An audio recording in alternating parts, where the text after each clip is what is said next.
Welcome to this second day of this Declare the Good News Regional Convention. Welcome back, boys and girls, to our second episode of our 2024 Convention Rebuttal. In the last episode, we learned that Jehovah uses his angels to guide the preaching work of Jehovah's Witnesses. And in this episode, we're going to learn how JWs can sacrifice everything for the sake of the good news. You know, as always, we're doing the cringe challenge, so if you cringe, you lose. And when you cringe, let me know the exact moments you lost it. Are you ready? Let's get into it. Welcome back to our Declare the Good News Convention. I'm sure you enjoyed yesterday's sessions. How exciting it was to see the first segment of our feature drama, The Good News According to Jesus.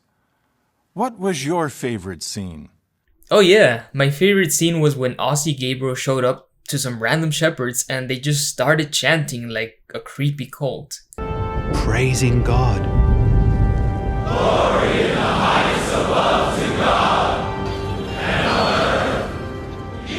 Stop it, please, I beg you! Now Kenneth Cook spent 6 minutes just spoiling the whole Jesus movie he's about to show you. These guys sure love hearing themselves talk. I already covered the Jesus movie, so if you haven't seen that one already, I invite you to do so because it's hilariously bad. And Watchtower just tries to squeeze every last drop from this miniseries, because the next symposium of talks is just a rehash of little clips taken from the episode, telling us how the birth of Jesus fulfilled several Old Testament prophecies. But all of these examples follow the exact same formula. You have an Old Testament writer, looking at you, Matthew, taking Old Testament verses that have nothing to do with Jesus and then crafting stories that will serve as a fulfillment of the prophecy. I think my favorite example is Matthew 1:22, the virgin birth, which serves as a fulfillment of Isaiah 7:14. But in Isaiah 7:14, the Hebrew word alma simply meant young woman. But later in the Septuagint, which is the Greek translation of the Old Testament, this word was translated as parthenos, virgin. And since the New Testament writers were using the Septuagint for their work, they applied the verse to refer to Mary. But Isaiah was never talking about a virgin, he was just talking about a young woman. And every single messianic prophecy in the Old Testament functions in the exact same way. It's just Christians reinterpreting the Old Testament and crafting stories that make Jesus the fulfillment of the law and the prophets. I'm sorry, but I'm not really impressed. If this is supposed to motivate JWs to keep preaching the good news, you're cooked. Bah. Then we get to the baptism talk, titled, Continue to be Submissive to the Good News.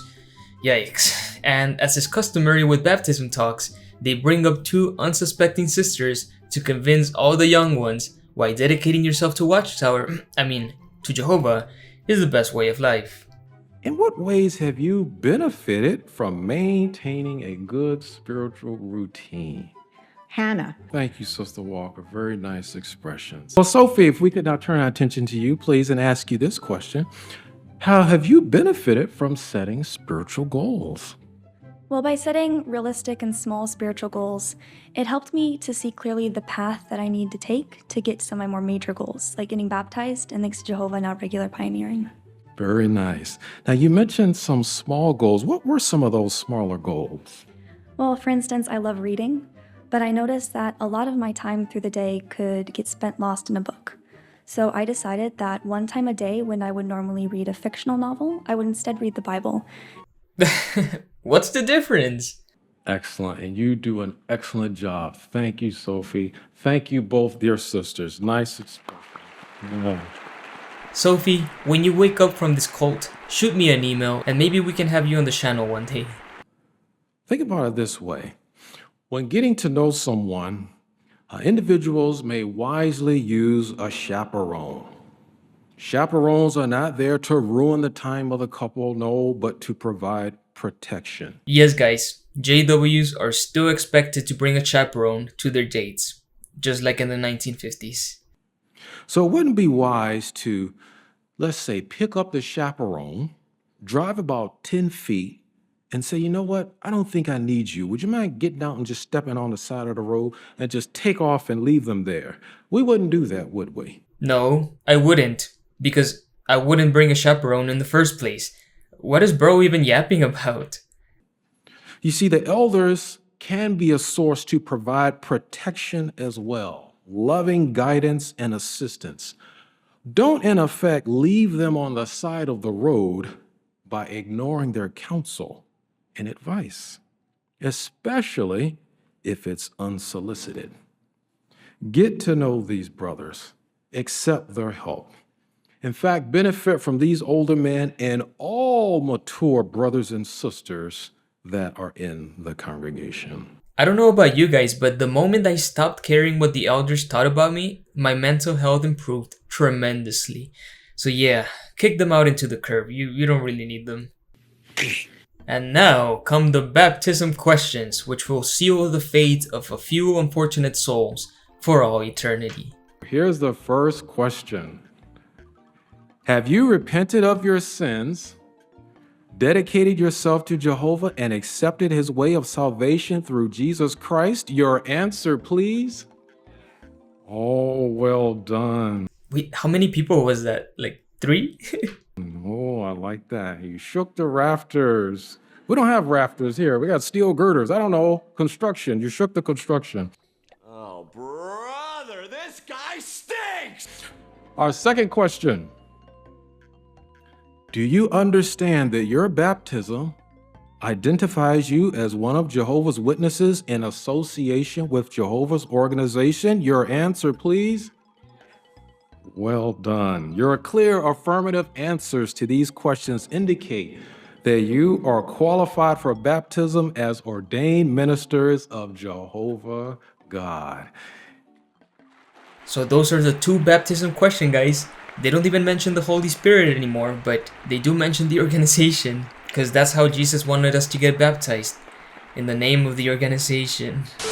And now we get introduced to this lovely couple, hipsters turned Jehovah's Witnesses. I guess they are like this year's Jade and Nita, except without the homosexual tension. And we're gonna see their journey on how they become Jehovah's Witnesses. Brace yourselves. In the following dramatization, notice how a couple who are studying the Bible with Jehovah's Witnesses, armed with this appreciation that the angels are backing their work, are motivated to begin preaching.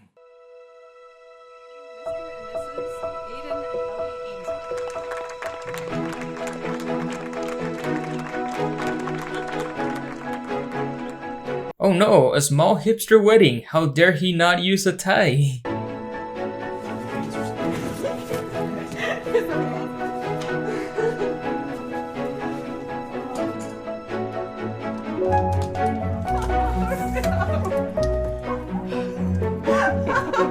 What are we doing?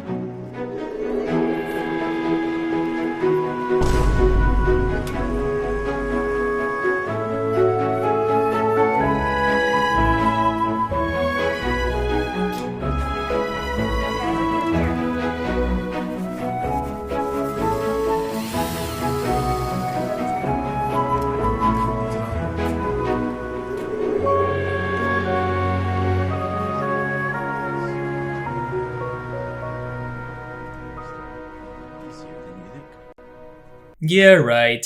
In reality, this lovely couple would have looked at the cards, realized they're JWs, say a polite greeting, and walk away. But of course, they're studying the Bible now. Good. So that's the end of lesson 22. Take a look at this week's goal. Think of one person with whom you could share the good news. Think about what to say, how to say it, and when to say it. Isn't that technically 3 goals?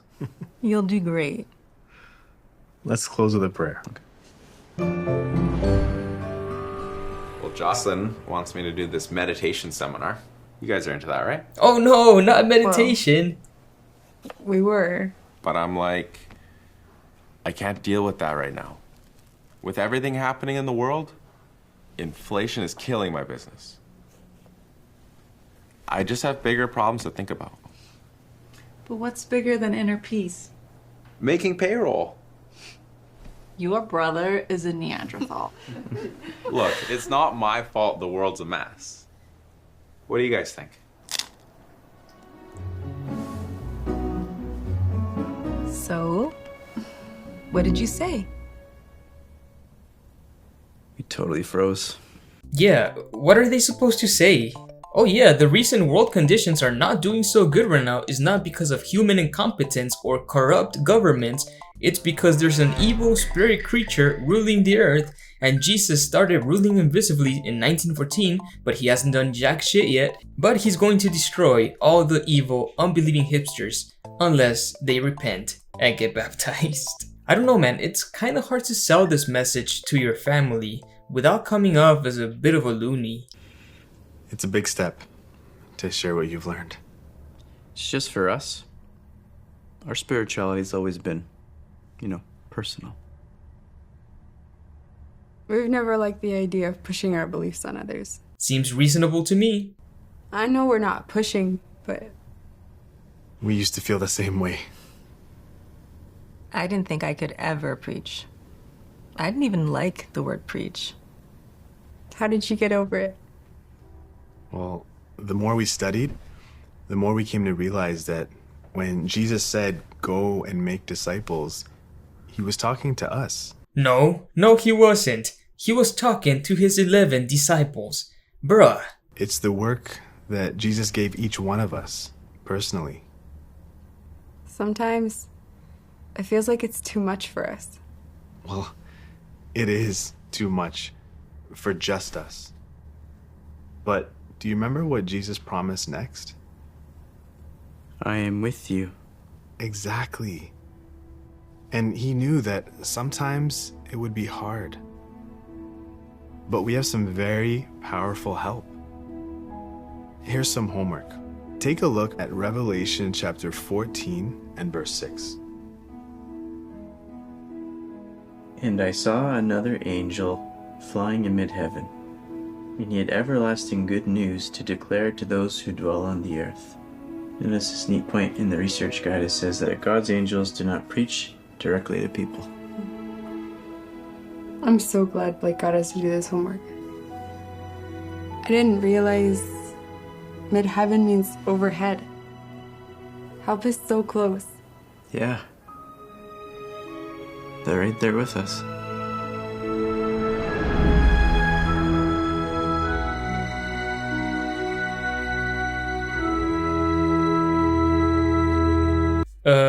Is the angel in the room with us? Because all I see is a fantasy scenario that never happens in real life. This couple were living their best life. They seemed happy.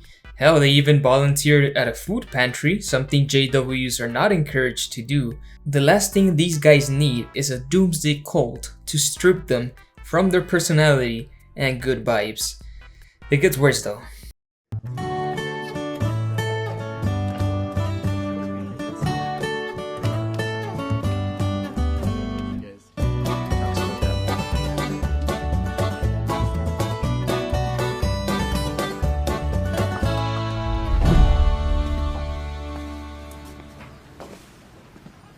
You sure you have time for that before service? Almost done. Who taught you electrical? The internet. Okay, so now you have access to the internet. Nice. You're now one Google search away from realizing that you're being roped into a doomsday cult. Hit it.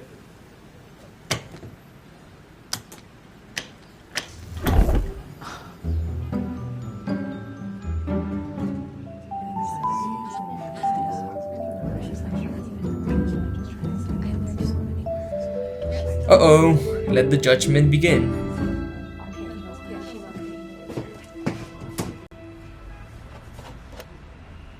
Try that.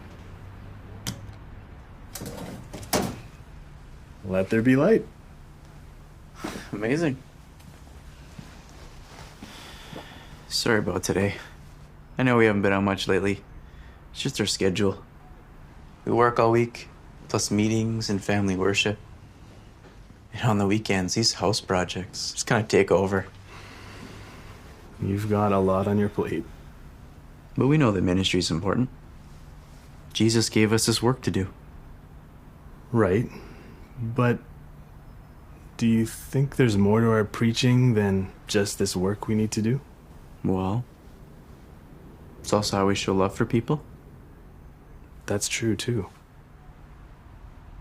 You know, there's a Bible example that really helped me. Notice what it says right here. He encouraged me to meditate on how Paul described his ministry at Romans chapter 15 and verse 16.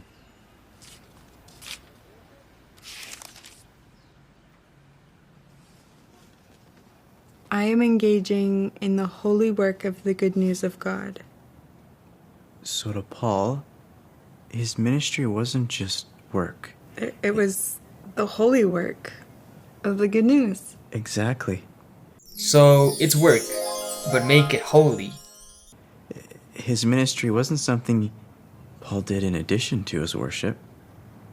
It was a part of his worship. It was one of the ways he showed how much he really loved Jehovah. Paul claimed to have received the revelation from Jesus himself.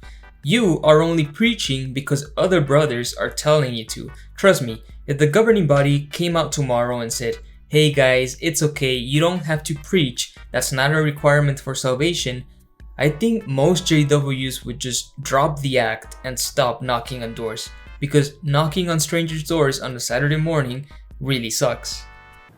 I like that.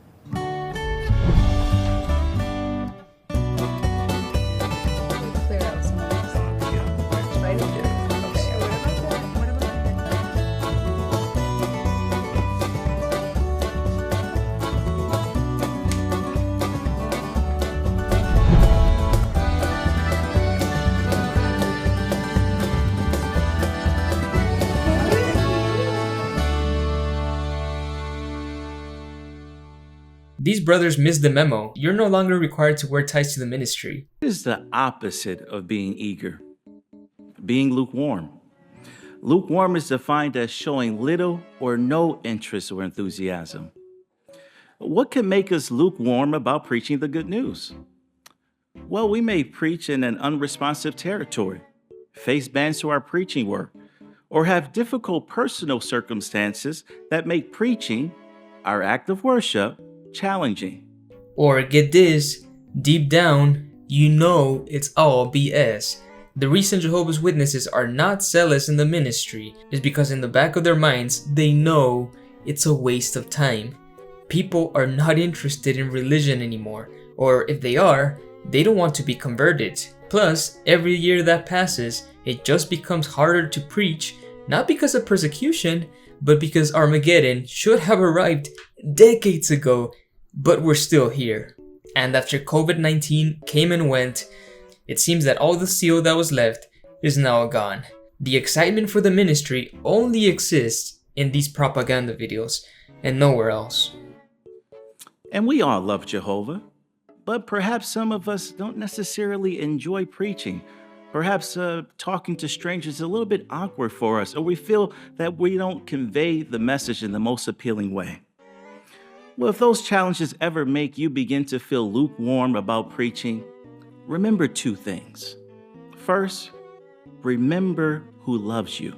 Oh, this is just so infantilizing. First, we learned that preaching is not a task that we check off a list. It literally is a task you check off a list. Not something that's addition to the worship we give Jehovah. No, preaching is an act of worship to Jehovah. Muslims worship God by praying 5 times a day, Christians sing hymns to him, and Jehovah's Witnesses knock on doors. Yippee!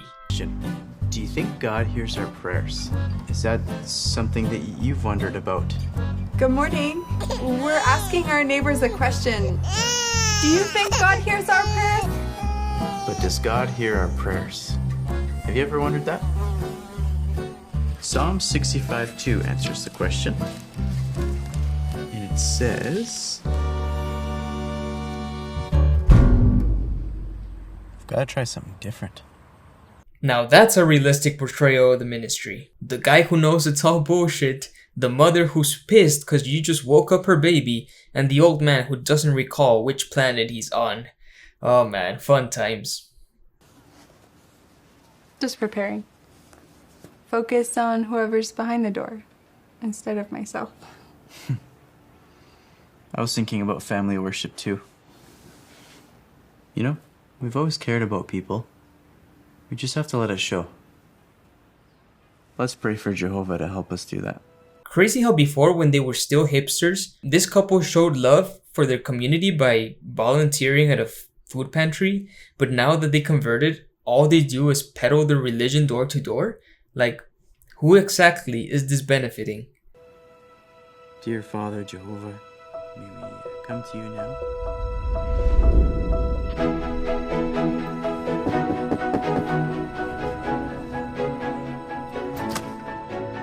Good morning.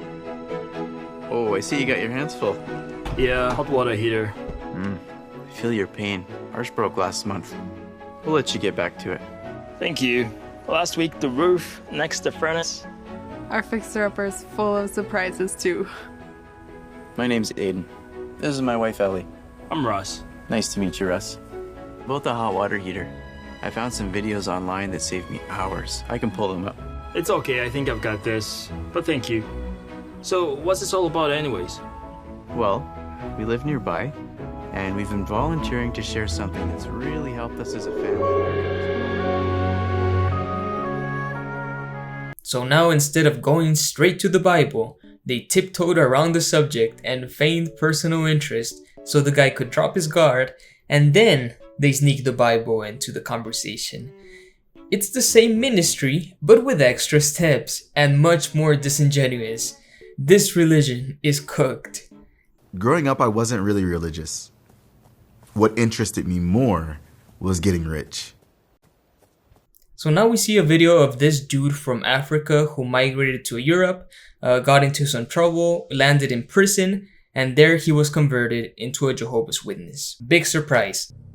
It was nighttime, I was asleep, and I heard someone knocking on my door. I thought, at this time of night? And it was the police, fully armed. There was nothing I could do about the charges that were raised against me. They had proof of everything.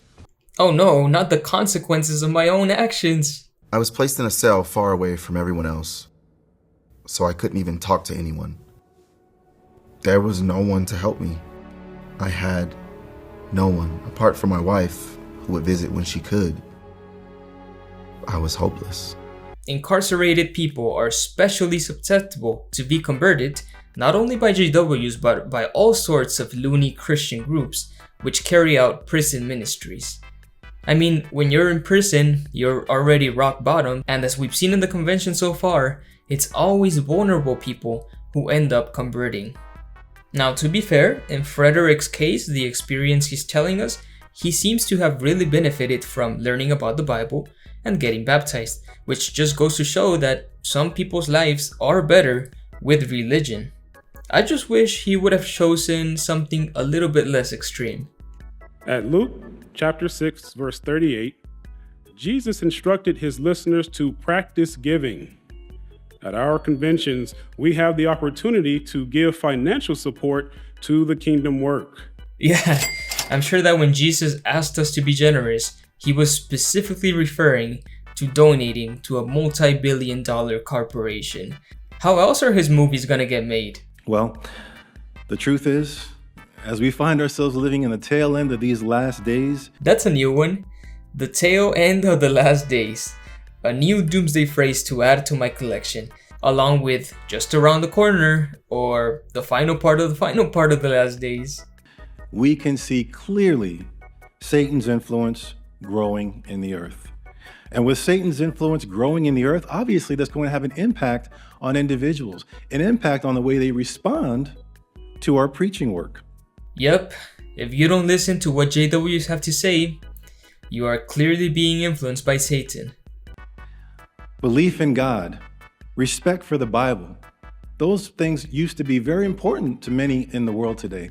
The love of those things has greatly cooled off. People are less interested in religion now than ever before? I wonder why that is. Could it be the centuries of hypocrisy displayed by the church? Could it be that the internet has exposed us to scientific evidence that contradicts some of the most outlandish claims in the Bible? Could it be that people are tired of Christian extremists trying to impose their worldview on others and limit the reproductive rights of women? Nah, it must be the devil at work. There can't be any other reason. Despite this, though, despite the fact that individuals may not respond to us the way that we would like to see or the way that they need to, our preaching work is not in vain. Another reason to keep our zeal is that those who were once not interested may have a change in circumstances. They may become interested at a later time. Well, that's a fancy way of saying you never know when a person is going to undergo a personal tragedy that will render them more vulnerable to recruitment. It's sick. We have to know our role, our part. Jehovah God, He is the master of the harvest. He helps us keep our perspective, and He understands what we need to do, and we need to understand what we need to do as well. Our assignment is to keep planting and to keep watering.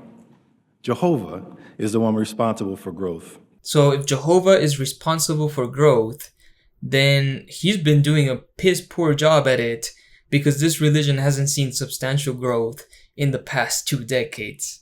In the following dramatization, note how his sister uses guidance from the brochure, Love People, Make Disciples, to show interest in someone and to start a conversation. Oh, we already did a video on that brochure. You can check it out here. But it's basically an indoctrination manual for babies. It's super manipulative. So let's see how our ex-hipster friends are doing. No way they got dunked already. No! I'm sorry, I tried to save you.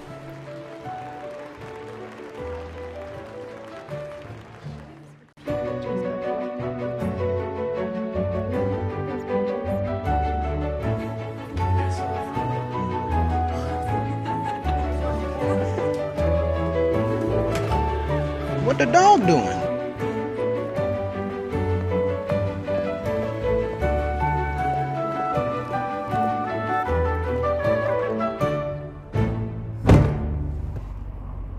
Well, the angels know we showed up. No one? Nope. You? No. What? Another honest portrayal of the ministry? Knocking on doors for 2 hours without having anyone answer the door? Then you cheer yourself up by saying, well, at least Jehovah saw us. Rinse and repeat until you die. I wish we could keep going. We have a bunch to do this afternoon. Us too. But I'll keep my eyes open and I'll try to start a conversation wherever. I'm willing to bet my left nut that no JW speaks like this, because once everyone gets back to the car group, no one says, oh man, I can't wait to preach informally today. Nah, you just kind of mark your time and go on with your day. Maybe put some rap on. Oh yeah, she knows how to start a conversation. Keep my eyes open. Be observant, be patient, wait for the right opportunity. Be adaptable. Okay, ready? Yeah. So you'll get the paint while I try to find the parts for the shower.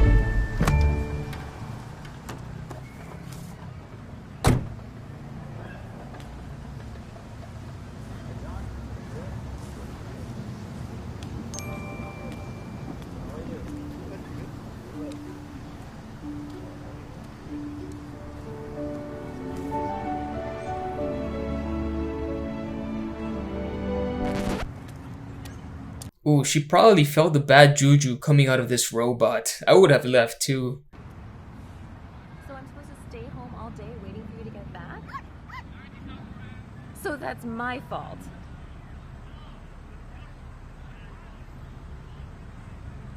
Oh yeah, I'm out here meeting men. What is wrong with you? Oh, miss, your phone.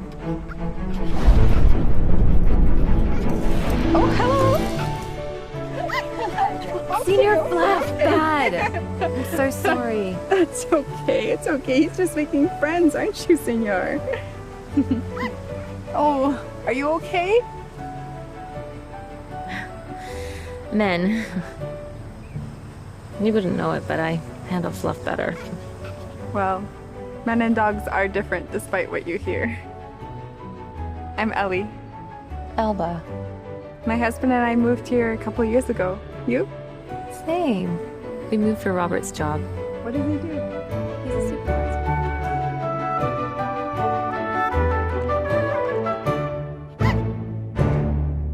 Ay, Dios mío. I think the writers at Bethel were on drugs when they made this video. Señor Fluff? What a stupid ass name. Who names their dog Señor Fluff? Pinche perro culero. Then that dramatic shot of Señor Fluff running away and the woman just immediately trauma dumping on this complete stranger, and then the silly little fade out at the end. Oh, it just kill me. But we can all see where this is going. What a beautiful example. Our sister looked for opportunities to start a conversation, and the first time it didn't go so well. But she didn't chase the person down. She didn't force the conversation. She continued to look for opportunities, and another opportunity presented itself. And what did she do? She started a conversation, and it was very natural. Friends, that's what we want to do in our informal ministry. Look for opportunities to start conversations and let them develop naturally. How can you possibly let a conversation develop naturally when you have the ulterior motive of converting people? How can you not see how manipulating that is? In the following video, notice how these friends were guided by something they could not see. Enjoy.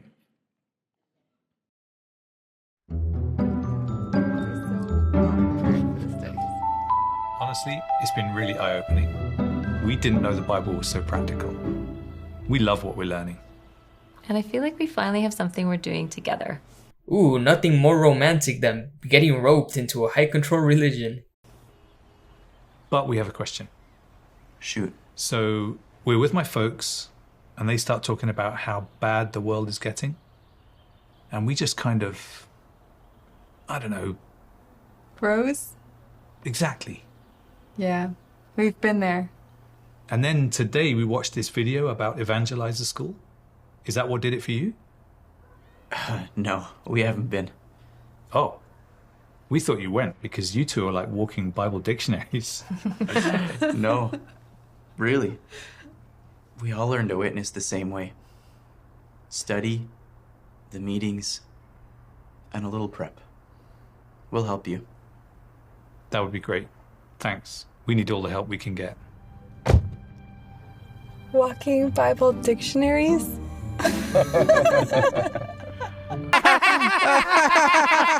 I'm dead inside. Please don't sketch that. I'll try. You know, it's not as crazy as it sounds. Yes, it is as crazy as it sounds. SKE. I know we're not pioneering yet, but eventually, why not? Think how far we've come. We thought we'd never speak up about the truth, but we did. And it took a while to shift our priorities, but the ministry is part of our life now. And did we ever imagine starting Bible studies? Every time we thought we couldn't, Jehovah showed us that we could. Why not set the goal and see where he takes us?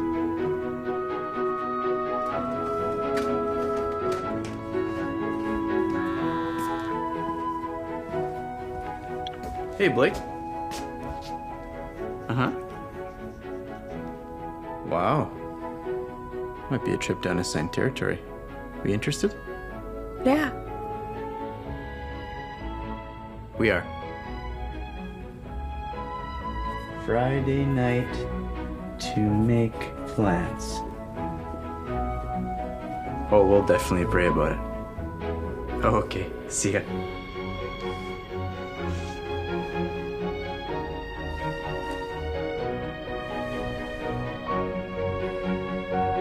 Well, boy, she's clearly a very talented artist. It would be a real shame if those talents were put to waste by changing them for a pipe dream.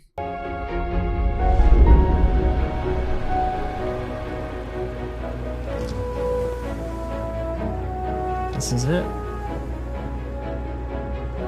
Hold on.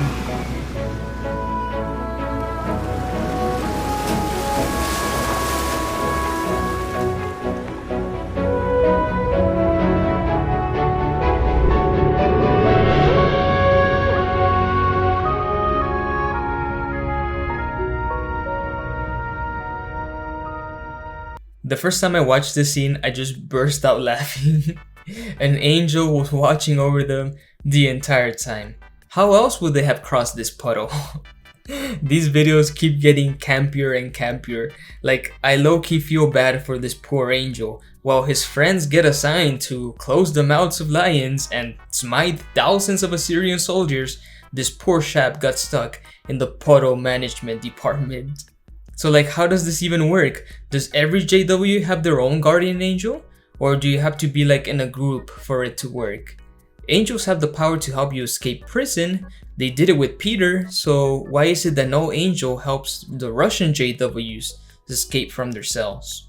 If angels can only watch and not intervene, then what's the point of having them there? Why is it that China and India, being the most populous nations in the world, have so few Jehovah's Witnesses?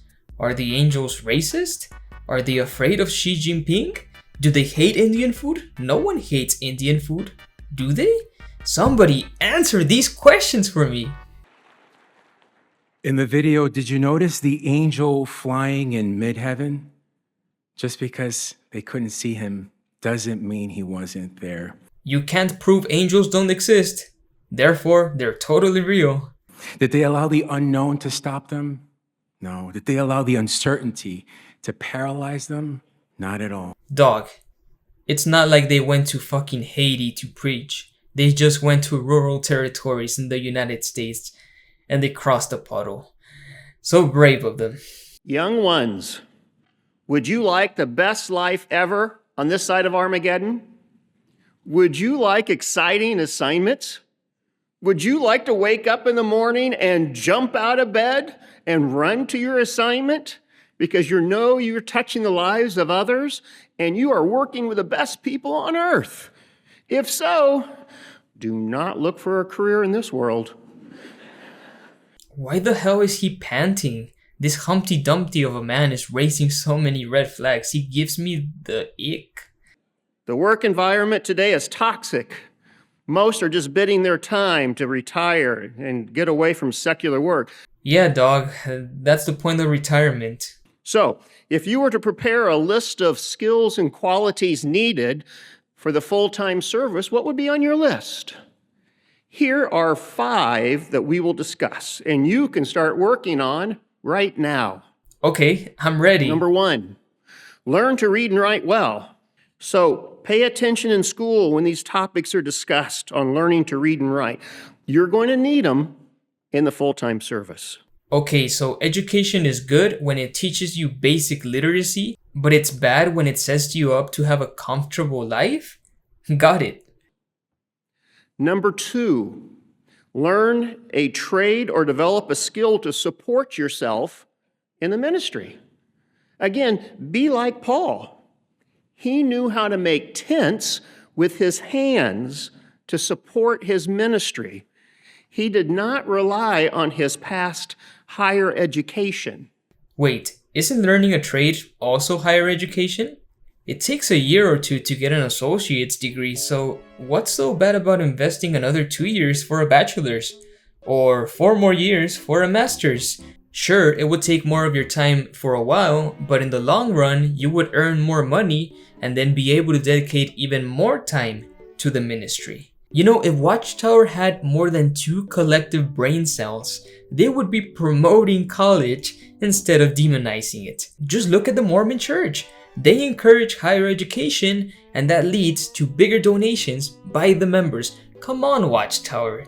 No wonder this religion is going under. Also, Dr. Eggman argued that Paul did not benefit from higher education, which I suspect refers to him being educated by the Pharisees. But the thing is, Paul did benefit from it. He learned Greek from the rabbinical schools. Very few people back then could write Greek. If Paul hadn't been an educated man, we wouldn't have any of his letters in the New Testament. Come on, Watchtower, think. And lastly on this point, do not get distracted with higher education. The training that we get in Jehovah's organization makes our young ones well equipped. They've learned how to express themselves with poise.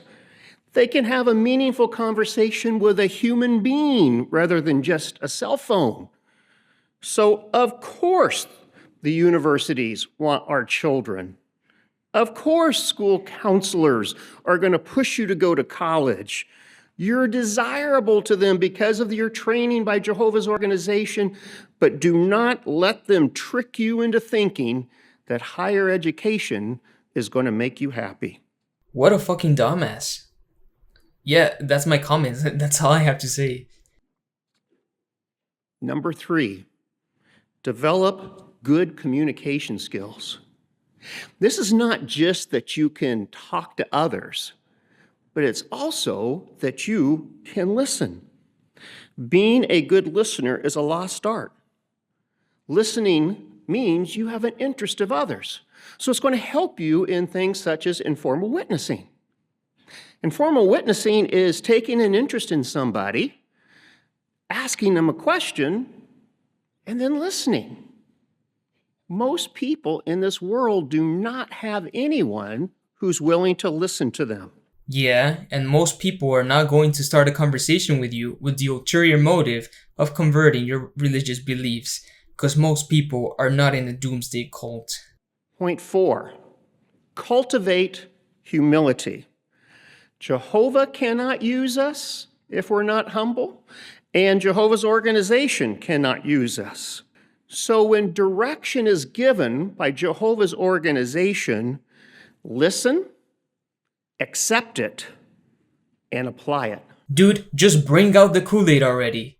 And number 5, cultivate modesty, so you're an example to others. We show we're modest when we do not demand our own rights. People can watch us and tell if we're modest by our actions and by our dress and groomings.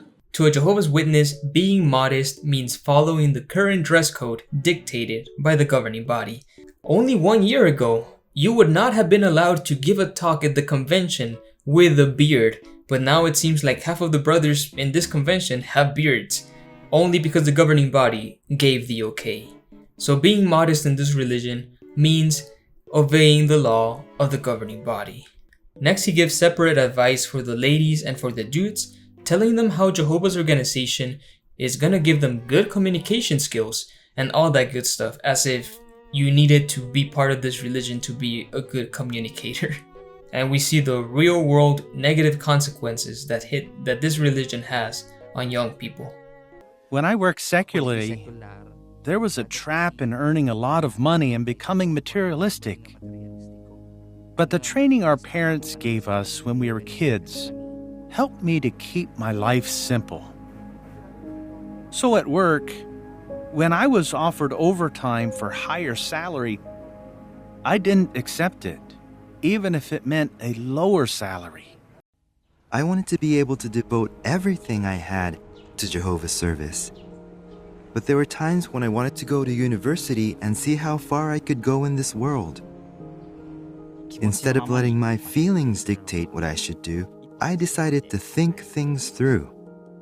I thought of Paul's example. He had received education, and he had riches, fame, and position. However, he said they were rubbish to him. If that was the case, I thought whatever I would be gaining would be even more worthless. I chose to work part-time as a water meter reader. I had dedicated myself to Jehovah, so I wanted to give him back my all. I was able to spend more time in Jehovah's service. Oh, poor guy chose free labor for Watchtower instead of financial security. They're gonna feel that a few decades on. What's our second door of activity? The School for Kingdom Evangelizers, or SKE. Maybe you hear the word school and think, that ain't for me. I can't wait to get out of school. But SKE is so different from secular schools. All the students are in the full-time service. Spending 2 months just learning about Jehovah and Jesus is life-changing. And how could it not? No thanks, it sounds like absolute hell. And now we get to see what happened to all those young ones who chose to pursue the full-time ministry. When I was 23 years old, I started pioneering. Then I was invited to SKE, and I was assigned to go to Albania as a missionary. I became a pioneer. Now I'm a translator in the remote translation office.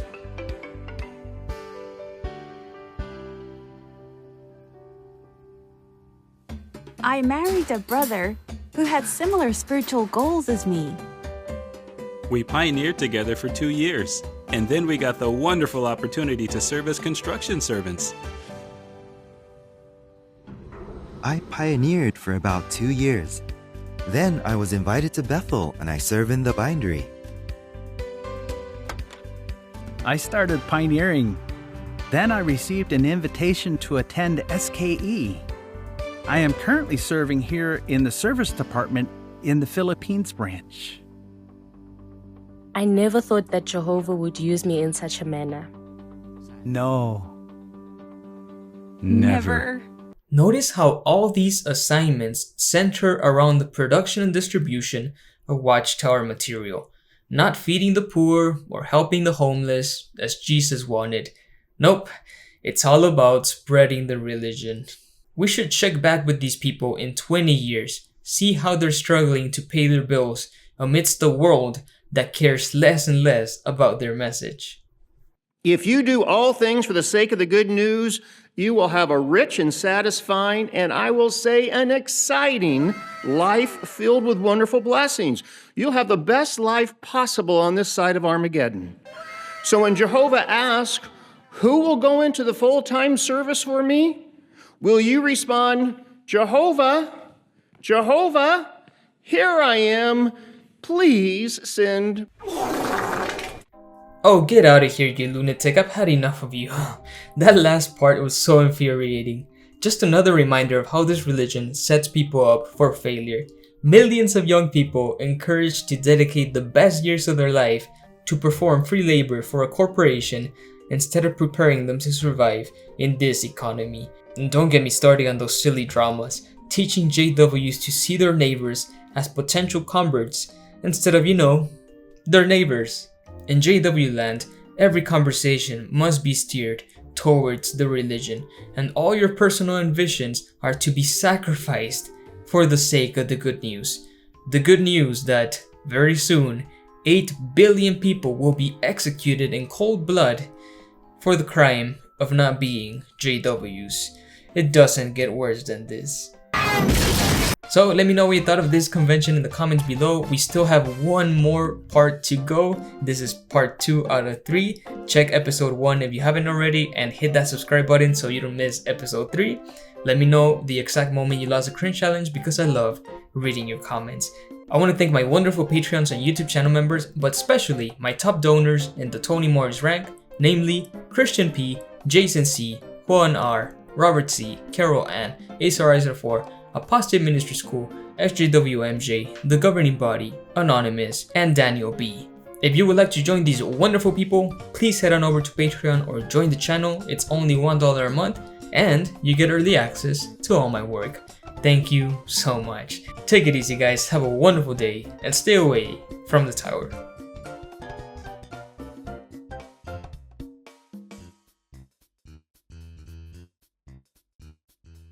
Mmm.